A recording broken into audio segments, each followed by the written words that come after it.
பிஸ்மில்லாஹிர்ரஹ்மானிர்ரஹீம். பால்குடி காலங்களில் ஹலீமா நபி ஸல்லல்லாஹு அலைஹி வஸல்லம் அவர்களிடம் பல அதிசய நிகழ்வுகளை கண்டார். அதை அவரே சொல்ல கேட்போம். நான் என் கணவர் மற்றும் கைக்குழந்தையுடன் சாதுக்கிளையைச் சேர்ந்த சில பெண்களோடு பால் குடிக்கும் குழந்தைகளை தேடி வெளியில் புறப்பட்டோம். அது கடுமையான பஞ்ச காலம். நான் என் வெள்ளை கழுதையில் அமர்ந்து பயணித்தேன். எங்களுடன் சில பெண் ஒட்டகம் இருந்தது. அதில் ஒரு சொட்டு பால் கூட கறக்க முடியாது. எங்கள் குழந்தை பசியால் அழுது கொண்டிருந்ததால் இரவு முழுவதும் எங்களால் உறங்க முடியவில்லை.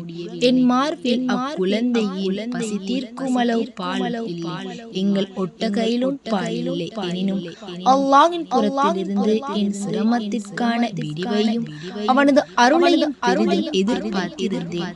நான் வாகனித்த பெண் கழுதை மிகுந்த பலவீனத்துடன் மெதுவாகவே சென்றது. இது என்னுடன் வந்த குழுவினருக்கு பெரும் சிரமத்தை அளித்தது. ஒரு வழியாக மக்காவை அடைந்து பால்குடி குழந்தைகளை தேடி அலைந்தோம்.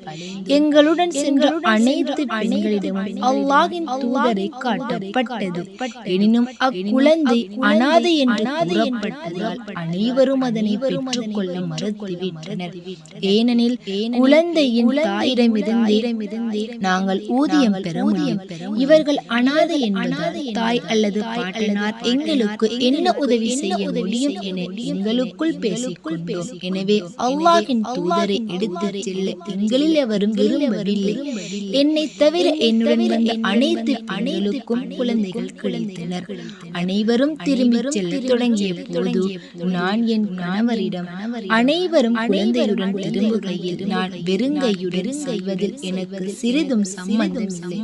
அல்லாஹ்வின் மீது ஆணையாக நான் அந்த அனாதை குழந்தையை பெற்று வருகிறேன் என்று கூறியதற்கு அவர் தாராளமாக செல்லலாமே. அக்குழந்தையின் மூலம் அல்லாஹ் நமக்கு பரக்கத் செய்யலாம் என்றார். நான் அங்கு சென்று குழந்தையை வாங்க வந்தேன். எனக்கு வேறு எந்த குழந்தையும் கிட்டவில்லை என்ற காரணத்தால் மட்டுமே நான் அக்குழந்தையை வாங்கி கொண்டேன். நான் தங்கியிருந்த இடத்திற்கு திரும்பினேன். அக்குழந்தையை என் மடியில் வைத்தவுடன் என் மார்புகளில் பால் சுரந்தது.